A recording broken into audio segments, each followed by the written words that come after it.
नमस्कार दोस्तों, ocean network में आपका स्वागत है। आज 3 अहम मुद्दों पर चर्चा करेंगे। एक तो पश्चिम बंगाल थैंक यू। और ये बहुत ही महत्वपूर्ण मुद्दा है। कलकत्ता हाई कोर्ट ने स्पष्ट निर्देश दिए थे पश्चिम बंगाल सरकार को, पुलिस को, कि वो जो शाहजहां शेख वाला मामला है, उसको सीबीआई को सुपुर्द कर दे, हैंडओवर कर दे।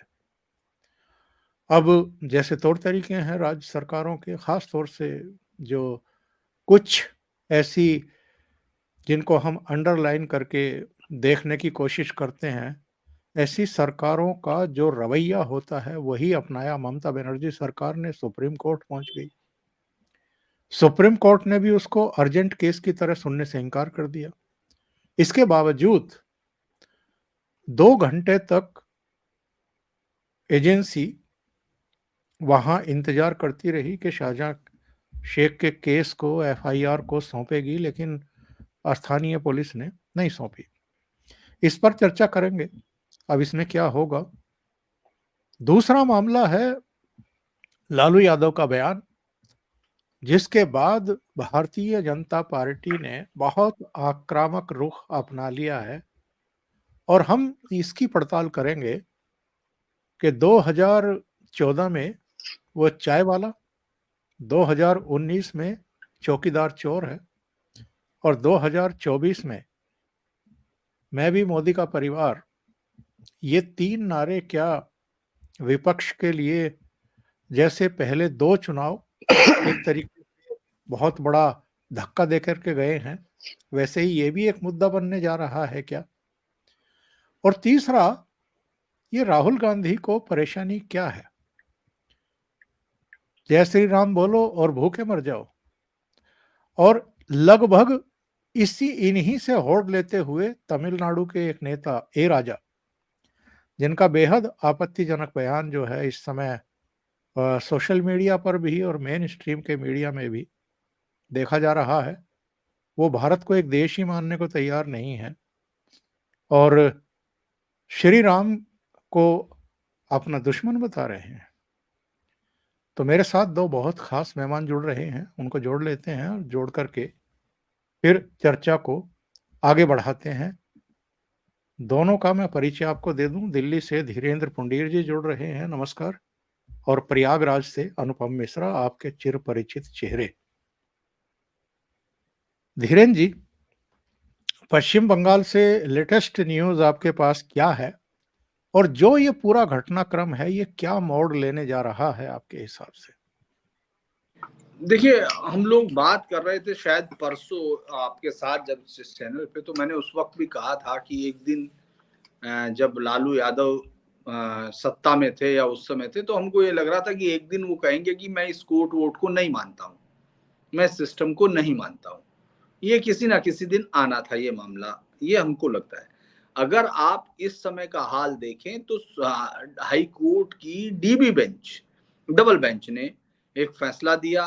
डीबी में चीफ जस्टिस हाई कोर्ट थे, उन्होंने उस फैसले में जो है उस डीबी के वो हेड कर रहे थे, और उन्होंने कहा कि ये जो केस जो है सीबीआई को हैंड ओवर किया जाए, 4:30 बजे तक आप उसकी कस्टडी दे दें जो सीआईडी के पास थी, जो जानबूझ के, जो जरा सा भी लीगल सिस्टम को समझता है या इस देश में क्राइम को कवर किया हो, वो जानता है कि सीआईडी उस आदमी को कितने सम्मान से रखे हुए होगी जिसको राज्य की मुख्यमंत्री का प्रशय है, जो 55 दिन बाद जिसके पास इतने घृणित आरोप हैं, जो महिलाओं के यौन शोषण के इस तरह के मामले की उनको पार्टी के दफ्तर में बुलाया जाता था, किस तरह वहां सब किया जाता था। इसके अलावा पूरे गांव में कब्जे से लेके सब, एक एक लंबी महिला भी वो एससी एसटी से ताल्लुक रखते हुए, और उन्हीं महिलाओं ने निकल के एक बड़ा वो किया। इसके अलावा ईडी पर हमले का दोषी है। ईडी की टीम के ऊपर इस तरह का हमला बहुत रेयर होता है, लेकिन वो हुआ। इन सब मामलों में भी वो 55 दिन बाद जब हाई कोर्ट ने पूरी तरह से सरकार पर शिकंजा कस दिया, तब उसने दिया ये तब उसको अरेस्ट किया गया, यानी अचानक। और उसके बाद वो वी साइन दिखाता हुआ अदालत में गया, जबकि पंजाब बंगाल पुलिस का व्यक्तिगत तौर पर, मैं खुद एक रैली में था, मुझे याद है, तो उसको लगा कि ये कुछ ज्यादा बोल रहा है, तो डीएसपी, मैं नाम शायद उसका रिकॉल नहीं कर पा रहा, तो उसने मुझे वहीं से अरेस्ट करने के लिए, सिर्फ रैली के अंदर, चूंकि हम पीएम की रैली कर रहे थे। वो पुलिस इस तरह की पुलिस है जो आपको लगातार दिखती है, लेकिन वो 55 दिन तक उसको अरेस्ट नहीं करती और उसको वी साइन के साथ लेती है। अब जब एक बड़ी लड़ाई ये हुई कि वो कोर्ट, एक सीआईडी अपने आप उसका वारंट रिमांड ले रही थी, और उस रिमांड का मतलब ये है कि जब एजेंसीज 14 दिन का रिमांड ले लेती तो आप उसी केस में किसी और एजेंसी को नहीं दे सकते हैं उस रिमांड पर। वो उन तमाम चीजों के जो टेक्निकल पहलू हैं उनका इस्तेमाल करना चाह रही थी, और वो साफ दिख रहा था। तो इस पर कोर्ट सीबीआई की कस्टडी अकेले मांगी गई, उसको दे दी गई। लेकिन जो हाल है, वो जो कुछ देर पहले का है, जो मैं अपडेट देख रहा था, उसमें यही हुआ कि राज्य सरकार ने बजाय सीआईडी ऑफिस में केंद्रीय बलों के साथ पहुंची हुई टीम को बैरंग लौटा दिया घंटों तक, इसलिए क्योंकि उसके तुरंत बाद हाई कोर्ट की इस फैसले के बाद, डीबी के फैसले के बाद, राज्य सरकार इस फैसले के खिलाफ सीधे तौर पर सुप्रीम कोर्ट गई। सुप्रीम कोर्ट में अर्जेंट हियरिंग की फाइल की, अर्जेंट हियरिंग सुनी नहीं गई। तो लेकिन इसके बावजूद राज्य सरकार ने, जबकि जब आपकी अर्जेंट हियरिंग सुनी नहीं जाती, तो जो डीबी है, जो लास्ट कोर्ट है, जो सर्वोच्च अदालत है उससे नीचे, उसके फैसले को माना जाता है, यानी वही फैसला उस समय सस्टेन करता है। लेकिन यहाँ उन्होंने नहीं दिया, ये कह के कि ये अभी हमारी वो जो है याचिका सुप्रीम कोर्ट में पेंडिंग है, जबकि सुप्रीम कोर्ट ने अर्जेंट हियरिंग को ठुकरा दिया। तो मौजूदा हाल इस समय केस का ये है कि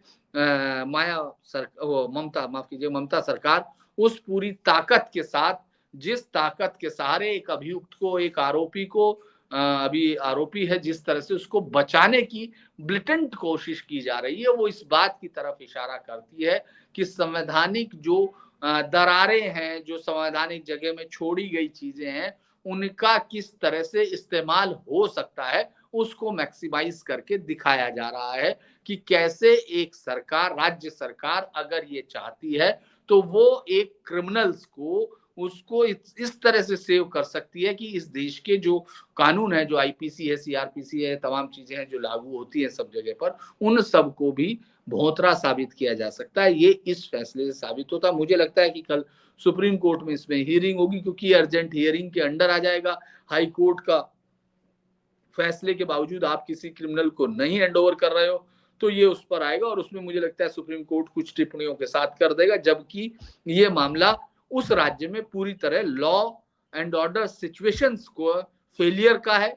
एग्जैक्ट केस 355 है, और उसी के बाद ये आगे केस 356 पर जाता है।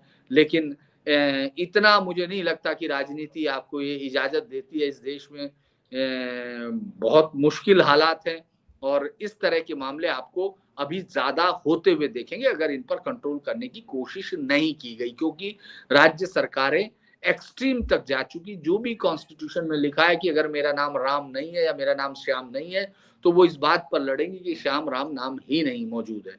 तो मुझे ऐसा लगता है। अनुपम जी, मैं देख रहा था हाई कोर्ट ने एक्चुअल में कहा क्या है।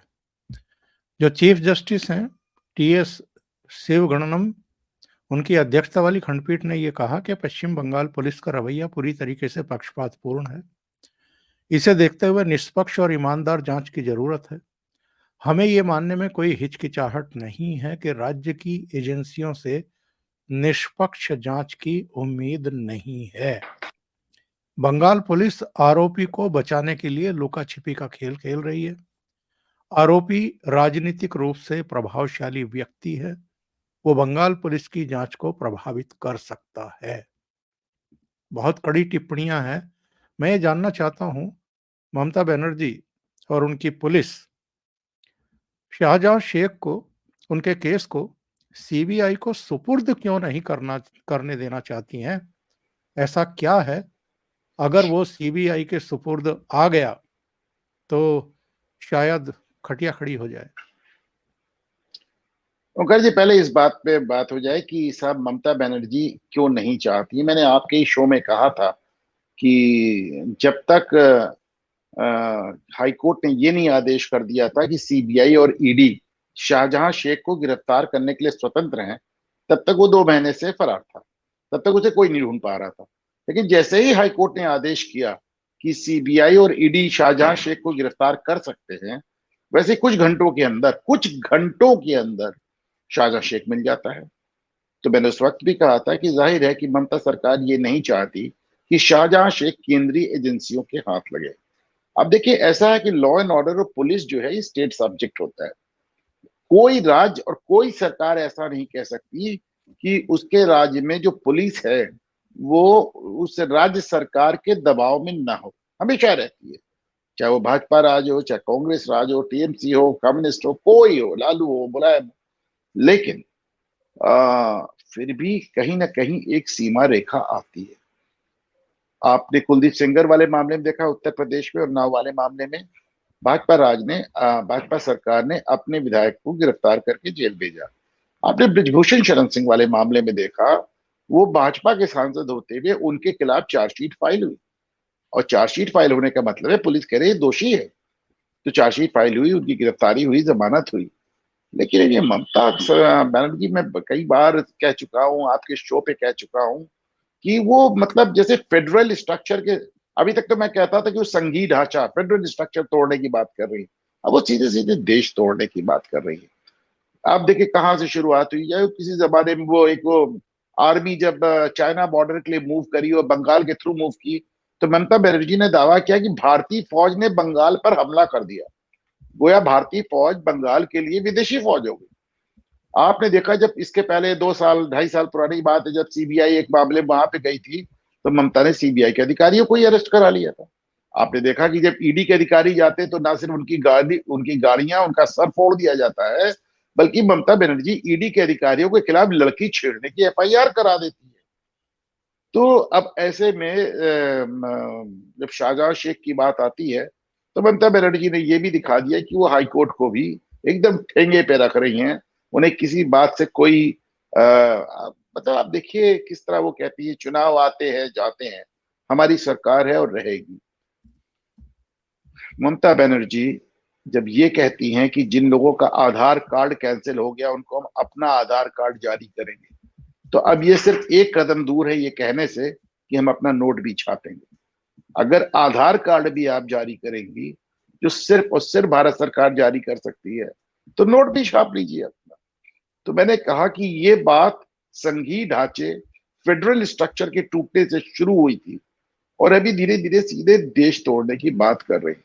अब बड़ा एक एक सिर्फ ममता को कैसे दोष दे। आप देखें डीके शिव कुमार के भाई जो कि कांग्रेस के सांसद है, वो कहते हैं कि साउथ इंडिया को एक अलग मुल्क बना देना चाहिए।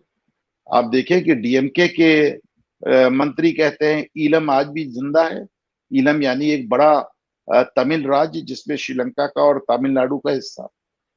आप देखें केजरीवाल ने कितनी सिस्टमैटिक तरीके से पंजाब में खालिस्तानी आंदोलन जिंदा किया। दिक्कत एक ही आ रही है कि साहब ये 10 साल से भारतीय जनता पार्टी से मोदी के आने के बाद लड़ नहीं पा रहे, ये नरेंद्र मोदी से लड़ नहीं पा रहे। तो कभी ये बदजुबानी पे आते हैं, कभी प्रधानमंत्री के लिए बदजुबानी करते हैं, कभी ये सीधे सनातन धर्म पे हमला कर देते हैं, सनातन धर्म कोड़ हो जाता है, कोविड हो जाता है। आज आपने ए राजा की बातें सुनी कि जाके बता दो हम राम से डरते नहीं है, हम राम को स्वीकार नहीं, राम ही नहीं तो और आगे निकल गए। उन्होंने कहा हम भारत माता को भी नहीं मानते। उन्होंने कहा, आप देखिए किस तरह की बातें ए राजा ने कही। फिर ए राजा ने ये तक कह दिया कि भारत तो कोई देश है ही नहीं, भारत तो कोई देश ही नहीं है। एक जमाने में राहुल गांधी ने इस बात की शुरुआत की थी विदेश में जाके कि we are not a country, we are a union of states. हम देश नहीं है, हम राज्यों का एक संघ है। अब ये और से आगे चले गए, इन्होंने कहा थे साहब राज्यों का संघ ही छोड़िए, उपमहाद्वीप, बड़े सगीर, सब कॉन्टिनेंट। उन्होंने कह दिया भारत तो ना कभी देश था ना कभी देश है। तो अब ये मामला उसी तरह पहुंच रहा है पेरियार के टाइम, जब वो पेरियार ने संविधान ही जला दिया था। और तो कम से कम अपने लफ्जों से, अपनी जुबान से तो डीएमके वाले संविधान जला रहे हो, और ममता बनर्जी अपनी हरकतों से जला रही है। और एक चीज और सोच के देखें आप ओंकार जी की, खुदा ना खास्ता अगर ये हरकत किसी भाजपा शासित प्रदेश ने की होती, अगर योगी आदित्यनाथ ने ऐसा कर दिया होता, बोर यादव ने ऐसा, किसी भी भाजपा के मुख्यमंत्री ने ऐसा कर दिया होता कि हाईकोर्ट के आदेश के बाद, फर्ज कीजिए उन्होंने कुलदीप सेंगर का मामला होता या किसी का भी होता, वो उन्होंने कह दिया होता कि हम नहीं सौंपेंगे, तो अब तक बवाल मच गया होता। ये होता कि साहब आप तो देश ही खत्म करने की बात कर रहे हैं, संविधान खत्म कर रहे हैं, संविधान बचाओ यात्रा शुरू हो जाती, दुनिया के लोग इस पे टूट पड़ते हैं। और जब सब कुछ नहीं हुआ तब तो वो रोज ही संविधान की हत्या बताते हैं, रोज ही सब कहते हैं संविधान खत्म हो रहा है। नरेंद्र मोदी तो डीएमके कहती है भारत देश नहीं है, राहुल गांधी कहते हैं भारत देश नहीं है, ममता बनर्जी कहती है हम हाईकोर्ट का आदेश नहीं मानेंगे, और संविधान भाजपा खत्म कर रही है, नरेंद्र मोदी खत्म कर रहे हैं। तो ठीक है, कुछ गिनती के लोग, कुछ गिनती के यूट्यूबर, कुछ गिनती के पत्रकार, कुछ गिनती के नेता, कुछ गिनती के सोशल मीडिया सेलिब्रिटीज इस पे एक तरफा रुख अपना सकते हैं, लेकिन बाद में फिर वही एक रोना बचेगा कि साहब ईवीएम हैक हो गई। ओंकार जी बिल्कुल सही बात कह रहे हैं धीरेन्द्र जी। कुछ महत्वपूर्ण मुद्दे उठाए हैं अनुपम जी ने, और जो लास्ट मुद्दा है उस पर मैं आपकी टिप्पणी चाहूंगा। ये बात बिल्कुल सही कह रहे हैं, अगर ये Bharatiya Janata party ruled state में घटना होती तो ये जितने भी लुटियन मीडिया के लोग बैठे हैं, इकोसिस्टम बैठा हुआ है, तमाम विरोधी दल हैं, वो तो अब तक आसमान सिर पर उठा लिए होते। और दूसरे इस सवाल का भी जवाब दें कि तमिलनाडु में पिछले 15-20 साल में तो इस तरीके से विवादित टिप्पणियां लगभग बंद हो गई थी, ये अचानक फिर से शुरू हुई हैं हाल के 1-1.5 साल से। इसकी पृष्ठभूमि क्या है, इसकी वजह क्या है? क्या ये वजह है कि अन्नामलाई ने वहाँ एक माहौल बना दिया है, और अब तो सर्वे ये भी आ रहे हैं कि भारतीय जनता पार्टी 4 से 5 सीटें जीत सकती है वहां पर? देखिए, एक तो सबसे बड़ी बात ये है कि ये लंबे समय से महसूस किया जा रहा था कि ये पार्टियां इस पॉलिटिक्स में पीछे हो गई हैं। प्रधानमंत्री नरेंद्र मोदी एक आइडिया जो है बीजेपी का, मैं ये कहूँगा कि उन्होंने बीजेपी को एकदम बदल के रख दिया और उस पार्टी को उन राज्यों में भी ले गए जहां अभी तक सोची नहीं गई थी। यहाँ तक कि नॉर्थ ईस्ट है, तमाम जगह पर है, त्रिपुरा है जो कम्युनिस्टों के साथ लंबे समय से थे। माणिक सरकार को माना गया था कि वो देवता तुल्य हैं, उनको इस तरह से साबित किया गया। तो इस पूरी पॉलिटिक्स को अगर आपको देखना है तो आपको ये समझना पड़ेगा कि लेफ्ट जो ओरिएंटेड पॉलिटिक्स है वो इस देश के बाल्कनाइजेशन के लिए तैयार थी। यानी इस देश को 17 टुकड़ों में बांटने का पूरा एक लेफ्ट का पूरा प्लान था। लेफ्ट पूरी पार्टी, लेफ्ट हमेशा से अंग्रेजों के साथ खड़ा रहा था। और लेकिन आप ये नैरेटिव देखिए कि किस तरह से लेफ्ट ने, चूंकि उस समय के बाद जो जीत के जो लोग आए, जो सत्ता में आए, खासतौर से जब प्रधानमंत्री नेहरू को बनाया गया, तो उन्होंने बहुत सारी चीजों पर आंखें बंद की। उनमें से एक चीज ये भी थी कि लेफ्ट की उस भूमिका को लगातार इस देश के पहले शिक्षा मंत्री ने ढका और एक नई चीज पैदा की जो रूमानिज्म के, रूमानी वो आइडियाज में थी। और आपके यहाँ 1952-50s में सबसे पहले वारंगल में और तेलंगाना में एक पूरा जो मूवमेंट हुआ, जो एक हिंसक आजादी के संघर्ष के नाम पर यह नक्सल, पूरा एक नक्सल तो क्या नक्सलवाड़ी के नाम से लिया गया, लेकिन लेफ्ट का जो पूरा मूवमेंट था जिसमें कई बड़े नेता बाद में लेफ्ट के लीडर बने, वो सब में हिंसक हुआ और हजारों लोगों की मौत की इतिहास के पन्नों में वो दर्ज है।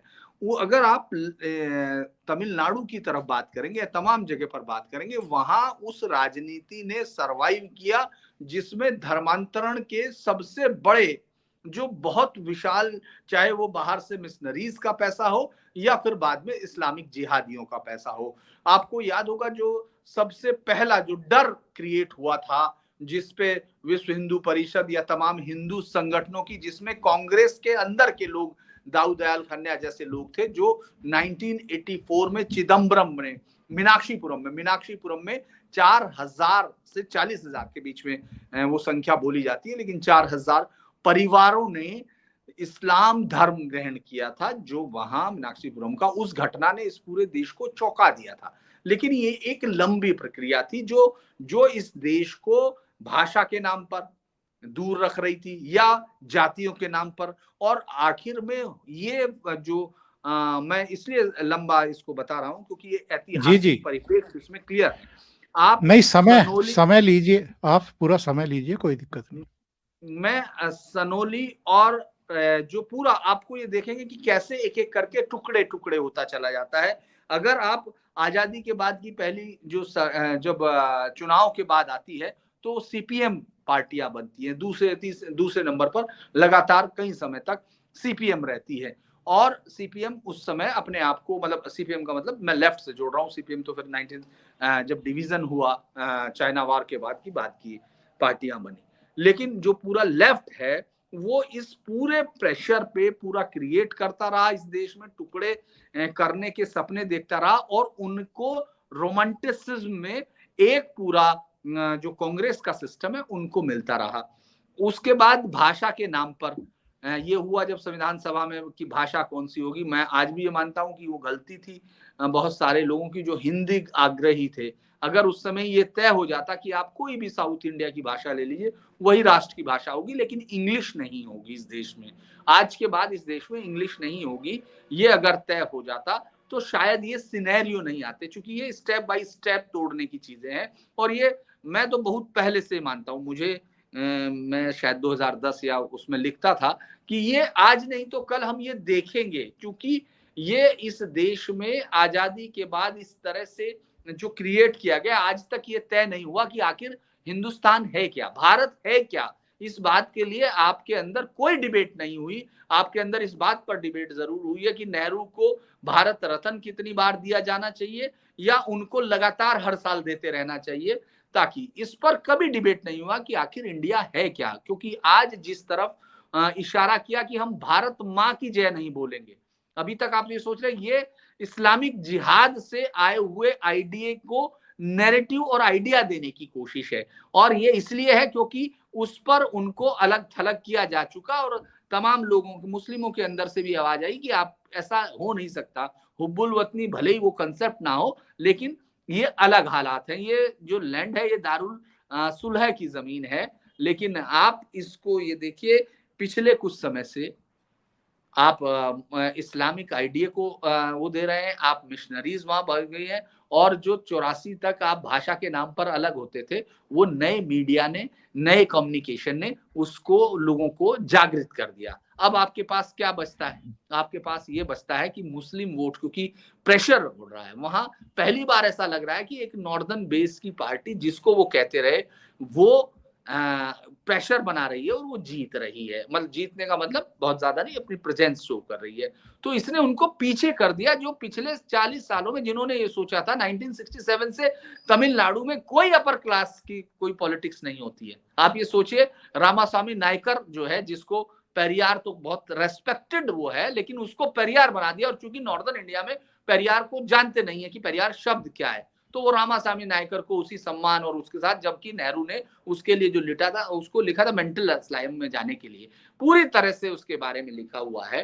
तो ये एक बहुत बड़ा वो है। और जो नैरेटिव गढ़ा गया था, एक एक करके टूटते जा रहे हैं। नैरेटिव गढ़ा गया था कि द्रविड़ों का जो आर्य, जो ये मोहनजोदड़ो की जो सभ्यता थी, आर्यन इन्वेजन थ्योरी का सबसे बड़ा आधार ये किया गया कि यहां आर्यों ने इसको जला दिया और इसके हिस्से ये जो है दक्षिण की तरफ शिफ्ट हो गए।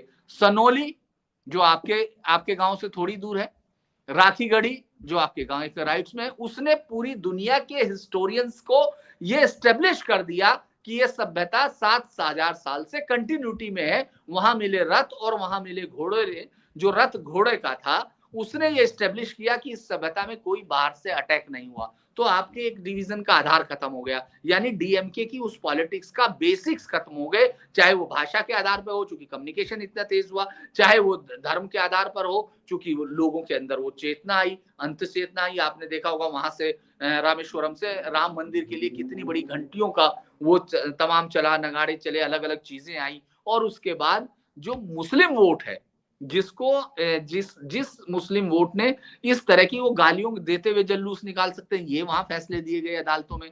वो लोग जो गांव 1500 साल पुराना है, इस्लाम आज तक 1400 साल पुराना धर्म है, और उसके बाद इंडिया में तो उसको 712 में एंट्री मिलती है, उस छोटे से हिस्से में 1192 में वो दिल्ली में आता है, लेकिन वो गांव वक्त की संपत्ति हो गया, वो मंदिर वक्त की संपत्ति हो गया।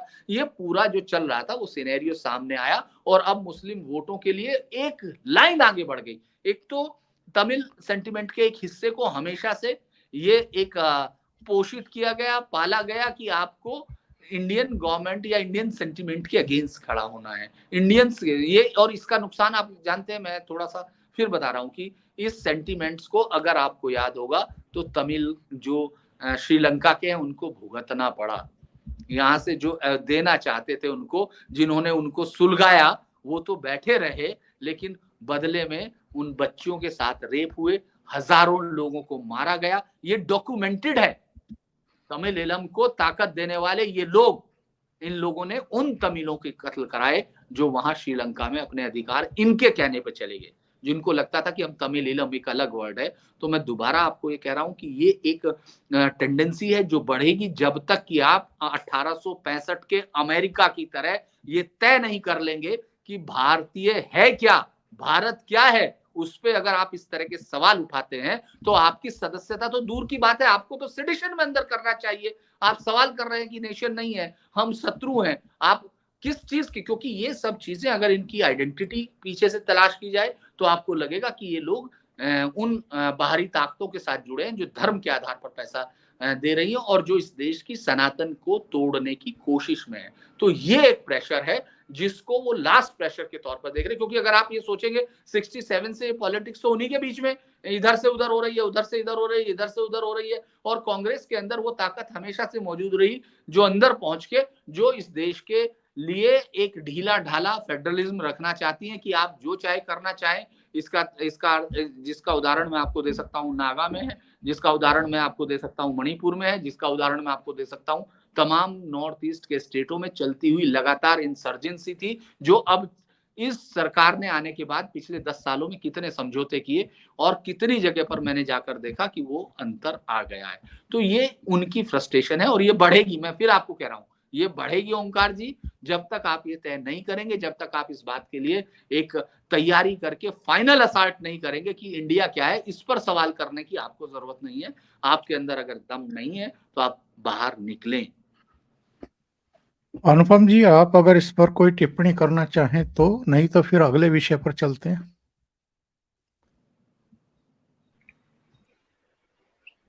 देखिए, बहुत डिटेल में समझाया पुंडरीक साहब ने, और मैं फिर कह रहा हूं कि एक इन सब चीज की जो एक जड़ में ये दो तीन चीजें हुई। एक तो जो जमीन पे हुआ तो वो तो हुआ, जो धर्मांतरण हुआ, जो मैसेकेयर्स हुए जो इन्होंने भी जिक्र किए, लेकिन इसके लिए पहले आपको लोगों के दिमाग को प्रदूषित करना पड़ा। इस देश का जो सबसे ऐतिहासिक झूठ बोला गया वो आर्य आक्रांता थ्योरी यानी आर्यन इन्वेजन थ्योरी था। उसने लोगों को दो बातें समझाई। उसने साउथ इंडिया के लोगों को बताया कि सब आप द्रविड़ थे और आपको मार के नीचे कर दिया गया, और उसने नॉर्थ इंडिया में कास्ट डिवीजन पैदा कर दिया कि साहब ये ब्राह्मण बाहर से आए थे तो फलाने बाहर से आए थे तो ऐसा। जबकि देखिए, एक बात मैं हमेशा कहता हूं और मैं तमाम चीजों से डिसएग्री रहने के बाद भी कहता हूं कि जिस जमाने में Jawaharlal Nehru Aryan invasion theory के बारे में लिख रहे थे, जिस जमाने में तिलक लिख रहे थे कि ब्राह्मण कहां से आए, लोकमान्य तिलक, उस जमाने में सिर्फ एक शख्स ऐसा था जिसने कहा कि आर्यन थ्योरी बकवास है, सिरे से खारिज किया, और वो डॉक्टर बी आर अम्बेडकर थे। और जी, उनका जी। बड़ा फेमस वो है कि उन्होंने कहा कि अगर ब्राह्मण आर्य है तो शूद्र आर्य है, दोनों में कहीं कोई अंतर नहीं है, सब मूल निवासी हैं, कोई कहीं से नहीं आया। तो आप देखें, ही वो तो मैं इसीलिए कहता हूं कि अरे भाई, तुम अंबेडकर अंबेडकर करते हो, अंबेडकर को ही ठीक से पढ़ा दो ना। उनको भी तो तुम पिक एंड चूज कर रहे हो कि ये पढ़ाना है और ये नहीं पढ़ाना। उन्होंने तो और क्या ये क्या कहा था वो भी बता दो। वो तो मोपला को लेके उन्होंने जो कुछ कहा कि इस्लाम एक एक एक बंद कंपनी की जैसे है, जिसमें मुसलमानों के अलावा किसी को कोई हक हुकूक, वो तो कहते हैं ना कि भाई जब मेरे को हिंदू धर्म छोड़ने की बात आई तो मुझको इस्लाम का ऑफर था, मुझे क्रिश्चियनिटी का ऑफर था, मुझको समझ में आया कि मैं तो बद से बदतर जगह जा रहा हूँ। तो उन्होंने कहा कि साहब फिर मैंने वो देखिए, ये एक अंबेडकर को आपकी औकात नहीं है कि आप पूरा बता पाए, आप अंबेडकर को पूरा पढ़ा पाए, तो ये आपकी हिम्मत नहीं है। जितना वो बंदा लिख गया, और ये इतना खुला खुला, मतलब इतना खुला खुला तो किसी ने नहीं लिखा। मतलब अब गांधी को ही पढ़ा लें।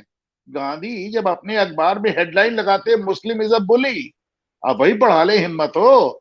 आप गांधी के एक्सपेरिमेंट ऑफ ट्रुथ ही पढ़ा लें। मैं तो कह रहा हूं ना कि देखिए, आपने बाबर नामा से लेके औरंगजेब नामा तक सब कुछ रियल टाइम में लिखा हुआ था। आपने कहा हम कुछ नहीं पढ़ाएंगे, हम वो पढ़ाएंगे जो रोमिला जी कह रही हैं, जो इरफान साहब कह रहे हैं। अभी भी बड़ी मजेदार बात है, रोमिला थापर और इरफान हबीब बड़े गर्व से कहते हैं ना हमको संस्कृत आती है, ना पाली आती है, ना हमको इसका क्या नाम है, पर्शियन आती, कुछ नहीं आती। लेकिन इनमें से कोई लैंग्वेज उनको नहीं आती, और उन्होंने भारत का प्राचीन इतिहास भी लिख डाला, और अब मध्यकालीन इतिहास भी लिख डाला। ये कुछ उस तरह की बात है ओंकार जी, कि पुनीर साहब जाके बिना फ्रेंच जाने फ्रांस की हिस्ट्री नहीं जाने। मतलब आप किस तरह की बातें आप कर रहे हैं। लेकिन दिक्कत यह है कि अभी जो पुनीर साहब बता रहे थे लेफ्टिस्ट का, तो उसमें एक दौर और भी आया था जिस जमाने में इंदिरा गांधी को अपनी सरकार के लिए वामपंथियों का सहयोग लेना पड़ा था। उस समय इंदिरा गांधी ने वामपंथियों से कहा था कि साहब आप हमारी सरकार को ज्वाइन कर लीजिए। उन्होंने नहीं, हमको सरकार नहीं ज्वाइन करनी, सरकार बिल्कुल नहीं, सरकार आप चलाएं, हम समर्थन करेंगे, यूनिवर्सिटीज हमको दे दीजिए। और बस वहीं से, ये चाणक्य ने कहा था किसी जमाने में कि भाई शिक्षक की गोद में प्रकृति और प्रलय दोनों खेलते हैं। तो उन्होंने अपनी गोद में प्रलय को पाल के हमको इस हाल तक पहुंचा दिया। भारतीय जनता पार्टी की सरकार से, हालांकि फिर वही बात है कि we are a global village, हम आइसोलेशन में कोई फैसला नहीं ले सकते। लेकिन मुझे लगता है कि मंदिरों की आजादी और इतिहास की किताबों के बदलाव, ये दो चीजें ऐसी हैं जिन पे 10 साल में जिस सेटिस्फैक्टरी काम मुझे नहीं समझ में आता। नरेंद्र मोदी कह रहे हैं कि तीसरे टर्म में हम बहुत बड़े फैसले और बहुत कड़े फैसले लेंगे। अगर ये दो काम कर देते हैं, 370 उन्होंने कर दिया, राम मंदिर उन्होंने कर दिया, और काशी और मथुरा ऑलरेडी जुडिशरी के माध्यम से होता नजर आ रहा है, तो साहब किताबें बदल दें, इतिहास बदल दें, और हमारे मंदिर आजाद कर दें। और देखिए, जब किताबें बदलने, इतिहास बदलने का जो असर है ओंकार जी, एक दिन में नजर नहीं आता। हो सकता है नजर आने में आपको 50 साल लग जाए। पुराना नजरिया, पुराना नैरेटिव खत्म होने में नया नैरेटिव, राखी गढ़ी ने मुस्तकिल तरीके से साबित कर दिया कि साहब आर्यन इन्वेजन थ्योरी बकवास है। जब मैं अपने बच्चों को पढ़ाता था तो कहते थे पापा आर्यन इन्वेजन थ्योरी के पक्ष में सबूत क्या है? तो मैं कहता था बेटा कोई सबूत नहीं। ऐसे कैसे हो सकता है पापा, कोई सबूत ना हो? हमारे दर्शकों को मैं मैं बाकायदा कहता हूं, मैं ये चैलेंज वर्ड तो यूज नहीं करूंगा, पर मैं उनसे रिक्वेस्ट करता हूं कि जाएं और देखें। राखी गढ़ी तो बहुत बात की बात है, अंबेडकर की तो बहुत बात की बात है। आर्यन इन्वेजन थ्योरी के पक्ष में एक देखिए, थ्योरी और हाइपोथेसिस में ये अंतर होता है। आप हाइपोथेसिस कुछ भी कर लीजिए, लेकिन उसको थ्योरी के रूप में एक्सेप्ट करने के लिए आपको कुछ पुख्ता सबूत चाहिए। ना कोई आर्कियोलॉजिकल सबूत है, ना कोई हिस्टोरिकल सबूत है, ना कोई लिटरेरी सबूत है। मतलब एक एक ऐसा तमाशा हुआ है जो मैं सिर्फ उम्मीद कर सकता हूँ ओंकार जी, कि नरेंद्र मोदी अपने तीसरे कार्यकाल में, जो अब असंभावी लग रहा है, इसको जरूर एड्रेस करें। जी, आप ही के पास आता हूं एक और सवाल लेकर के। ये राहुल गांधी भी, उनकी मम्मी भी जमानत पर बाहर हैं। ला, लालू यादव को तो बाकायदा 3 से 4 केस में सजा हो चुकी है, सजा याफ्ता कैदी हैं। हेल्थ रीजन पर बाहर आए थे। मुझे लगता है कि हमारे यहाँ के कानून, हमारे यहाँ की अदालतें या तो पंगु हैं, या इतने कमजोर कानून हैं, या फिर पक्षपात होता है। अपराधियों में ही बड़ा फर्क कर दिया जाता है। कोई ऐसा अपराधी है जिस पर 5,000 करोड़ रुपए के घोटाले का आरोप है। नेशनल हेराल्ड केस कोई छोटा मोटा केस नहीं है, बहुत गंभीर मामला है। और वो रोज इस देश के 2 बार के चुने हुए और पूरे बहुमत से चुने हुए प्रधानमंत्री को गालियां बकता है। उसको पूरी छूट दी गई है। 2 साल की सजा मानहानि के केस में ऑलरेडी हो चुकी है, वो भी सुप्रीम कोर्ट से स्टे हो गया। लालू यादव ने जिस तरह की अभद्र और निचले स्तर की टिप्पणी की है, प्रधानमंत्री की दिवंगत मां पर टिप्पणी की है, ऐसे लोगों के लिए क्या यहाँ की अदालतों को स्वतः संज्ञान नहीं लेना चाहिए कि ये आदमी बाहर कैसे घूम रहा है और इतनी निचले स्तर की बकवास कैसे कर रहा है?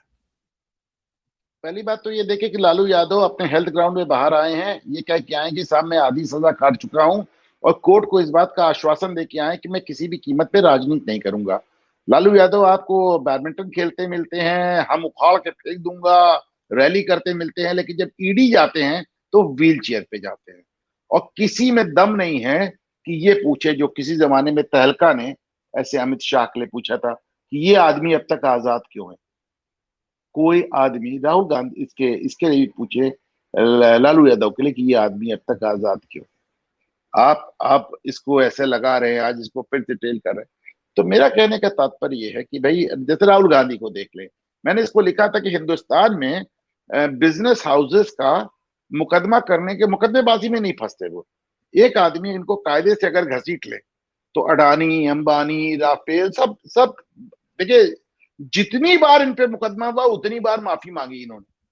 माफी वीर कहते हैं, जितनी बार मुकदमा हुआ उतनी बार केजरीवाल ने माफी मांगी। केजरीवाल ने तभी 3 दिन पहले माफी मांगी। एक गलत वीडियो उन्होंने उसका किसका शेयर कर दिया था, ध्रुव राठी का। ध्रुव राठी उसके का। बाद अच्छा हाँ, और इस बार जब ध्रुव राठी ने वीडियो एक दूसरा नया बनाया जिसके बारे में बड़ी चर्चा है, तो केजरीवाल ने इस बार उसको शेयर नहीं किया। क्योंकि यार पिछली बार शेयर करके बहुत बुरा फंस गए थे। तो आपने सबसे माफी मांगी, राहुल गांधी ने सबसे माफी। आप कहते हैं उद्योगपतियों का पैसा माफ कर दिया। मैं नहीं समझ पाता कि भारत सरकार किसी ना किसी माध्यम से इन्हें कोर्ट क्यों नहीं ले जाती। राइट ऑफ करने और वेव ऑफ करने में अंतर है। जब आप राइट ऑफ करते हैं तो कर्ज को बट्टे खाते में डालते हैं, अपनी बैलेंस शीट को क्लियर करते हैं। बट्टे खाते का क्या मतलब है? बट्टे खाते का मतलब है कि साहब हमने मान लिया ये पैसा सीधी अंगुली से नहीं निकलेगा। बट्टे खाते का मतलब है कि कानूनी कार्रवाई करके पैसा वसूल करो। वेव ऑफ क्या होता है? वेव ऑफ वो होता है जो किसानों का कर्जा माफ होता है। किसान एकदम सिरे से माफ कर दिया, आज तक 1 रुपया वेव ऑफ नहीं हुआ। जो हुआ है वो राइट ऑफ हुआ है, लेकिन वो कहते हैं माफ कर दिया। मेरी समझ में नहीं आता कि सरकार किसी न किसी माध्यम से कोर्ट तो ले जाए, जाके बताएं तो ये वेव ऑफ और राइट ऑफ होता क्या है। और नहीं मालूम तो फिर नहीं मालूम। वो तो एमएसपी को, उन्हें आज तक ये नहीं मालूम कि वो मैक्सिमम प्राइस है कि मिनिमम प्राइस है, तो एमएसपी को उल्टा बताते हैं।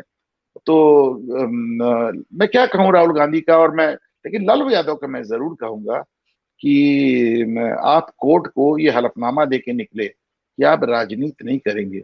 आप ईडी जाते हैं व्हील चेयर पे और रैली में आके अपने परिवार का छठा मेंबर रोहिणी आचार्य को इंट्रोड्यूस कर देते हैं। आप पहले से हैं, रावड़ी पहले से है, तेज प्रताप पहले से है, तेजस्वी पहले से है, मीसा भारती पहले से है, अब आपने रोहिणी आचार्य को भी इंट्रोड्यूस कर दिया। राशि जो तेजस्वी की पत्नी, उनकी बात भी चला दी। तो थोड़ा सा मुझे लालू यादव पे, राहुल गांधी पे तो आश्चर्य नहीं होता, पर मैं ये जरूर सोचता हूँ कि कौन है वो लोग, कैसे हैं वो लोग जो आज भी इनको फॉलो करते हैं। तो मुझे यही समझ में आता है। और फिर मैं जाऊंगा आर्यन इन्वेजन थ्योरी पे कि आपने आर्यन इन्वेजन थ्योरी, आर्य आक्रांता थ्योरी के जरिए इस देश की एक बहुत बड़ी जनसंख्या के दिल में इतना जहर बो दिया, इतना जहर बो दिया कि वो लालू जैसे लोगों से अपना शोषण हंसी हंसी खुशी खुशी करा लेते हैं, अगर उनको धीरज पुंडीर साहब को और अनुपम मिश्रा को गाली देने का मौका मिले। जी जी, धीरेन्द्र जी, आप इस पर कुछ कहना चाहें आखिर में? देखिए, सबसे बड़ी बात जो मुझे लगती है कि जो पीपल रिप्रेजेंटेटिव एक्ट है, रिप्रेजेंटेशन एक्ट है, वो एक तरह से पूरा मजाक बना के रख दिया है लालू यादव उस कंपनी में। और मुझे लगता है चुनाव आयोग के सुधार की जो बात की जाती है, वो एक सिर्फ पेपर जो यहाँ हम लोग पेपर टाइगर बोलते हैं उससे ज्यादा कुछ नहीं है।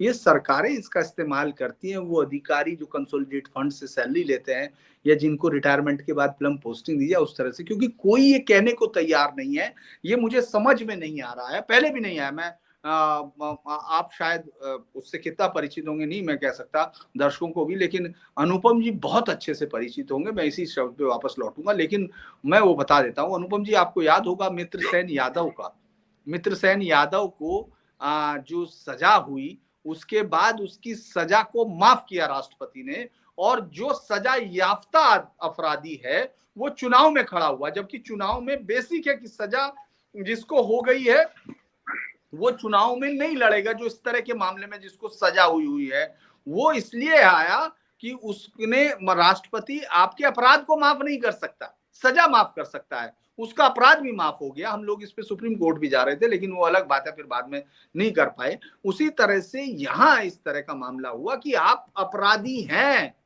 और अपराध के लिए सजा काट रहे हैं और आप चुनाव नहीं लड़ सकते हैं, ये क्लियर है।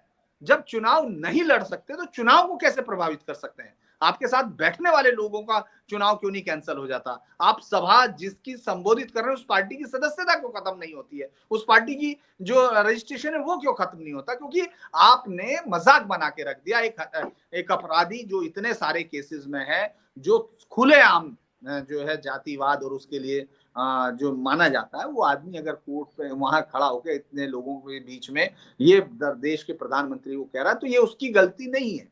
ये गलती आपकी उन संस्थाओं की है, आपके उन वॉच डॉग्स की है, जो सिर्फ और सिर्फ कुछ जातियों के खिलाफ बाऊ बाऊ करते हैं या उनको पकड़ने की कोशिश करते हैं, जो इस पर बात करे। वो तमाम लोग, जो देखा होगा, मैं एक वीडियो देख रहा था जिसमें कहा कि ये सर्दियां, ये बहुत ही खूबसूरत शायरी सी करते हुए कि ये पेड़, ये सब तुम्हारे बिना, उमर खालिद तुम इनके बिना कैसे हो। मतलब जिस देश में इस तरह की चीज चल रही हो, तो आप खुद सोचें कि ये डिवीजन कितना गहरा है। मैं फिर बार बार एक ही चीज पर कह रहा हूं, मैं शुरू से मुझे एक ही चीज लगती है कि इस देश में, अच्छा 80 साल कितने होते हैं?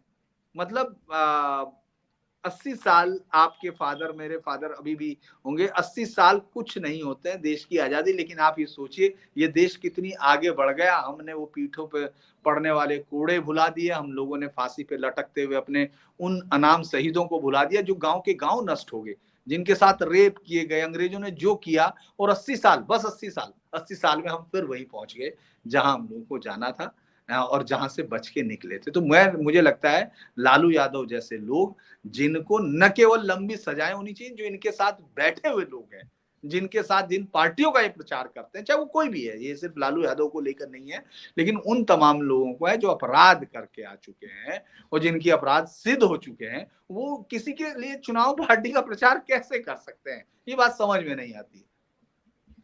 ओंकार जी, अगर आदेश करें तो मैं 2 मिनट मैं भी इसमें कुछ जोड़ दूं। मित्रसेन यादव का मामला बहुत पुराना हो गया पंडित साहब। अभी आपने देखा सुप्रीम कोर्ट ने अफजाल अंसारी को सजा मिलने के बाद उनकी सजा पे ही रोक लगा के उनको चुनाव लड़ना अलाउ कर दिया। ये क्या है? आप मतलब अफजाल अंसारी कौन है आप नहीं जानते? मुख्तार अंसारी कौन है आप नहीं जानते? आप क्या इस दुनिया के बाहर के लोग हैं? क्या आप हिंदुस्तान के बाहर के लोग हैं? वो बाहर के अच्छा, पहली बात नहीं तो बहुत एक रही बात लालू यादव के बारे में, मैं एक बात जरूर ऐड करना चाहूंगा ओंकार जी। देखिए, गंगा में बहुत पानी बह गया तब से अब तक। जब वो तेल पिलावन लाठी घुमावन रैली करते थे, तब से लेकर अब तक देश बहुत बदल चुका है। लालू यादव अभी तक इस बात को समझ नहीं पाए हैं। 2019 में राष्ट्रीय जनता दल जैसी पार्टी अगर शून्य पे चली गई, आप सोच के देखें। अब उनकी बात समझ में नहीं आ रही। कभी कभी मुझे लगता है तेजस्वी इन बातों को उनसे बेहतर समझता है। तेजस्वी की बातों में ज्यादा संयम होता है। लालू यादव अभी तक सोच रहे हैं कि 1990 के दशक में रह रहे हैं वो। साहब, वो दिन हवा हुए। मतलब आप इसको रियलाइज नहीं कर रहे हैं। और ये चुनाव बीत जाने दीजिए। ये चुनाव, एक बात मैं जरूर कहूंगा कि अगर आपको राहुल गांधी, लालू यादव, ए राजा, डी, इन लोग तमाम, ममता बनर्जी, इन लोग की बातों में ज्यादा तीखापन नजर आता है, तो आप एक बात कभी मत भूलिएगा कि बाकी लोग चुनाव लड़ रहे हैं सत्ता के लिए, ये लोग चुनाव लड़ रहे हैं जेल न जाने के लिए, अपनी जिंदगी बचाने के लिए। अपने आप को सुरक्षित रखने के लिए। मैंने आपके शो पे 2 बार पहले कहा है और फिर से कहूंगा, आपने अभी नेशनल हेराल्ड केस का जिक्र किया, तो जब भी नेशनल हेराल्ड केस को याद कीजिएगा तो ये भी याद कीजिएगा कि उसमें कोई भी तरह की रिलीफ देने से दिल्ली हाई कोर्ट और फिर सुप्रीम कोर्ट दोनों ने मना कर दिया। कहा साहब इसमें आपको रिलीफ मिल ही नहीं सकती। सही पूछिए तो नेशनल हेराल्ड मामले का फैसला हो चुका है और अब वो जो 3 साल वाला कानून बन रहा है, मैंने आपके शो पे कहा है पहले भी और अभी भी कह रहा हूं कि इस चुनाव के हारने के बाद राहुल गांधी और सोनिया गांधी देश में नहीं पाए जाएंगे। उनका बहुत बहुत धन्यवाद आप दोनों का महत्वपूर्ण मुद्दों पर चर्चा करने के लिए, समय निकालने के लिए। Thank you so much. नमस्कार।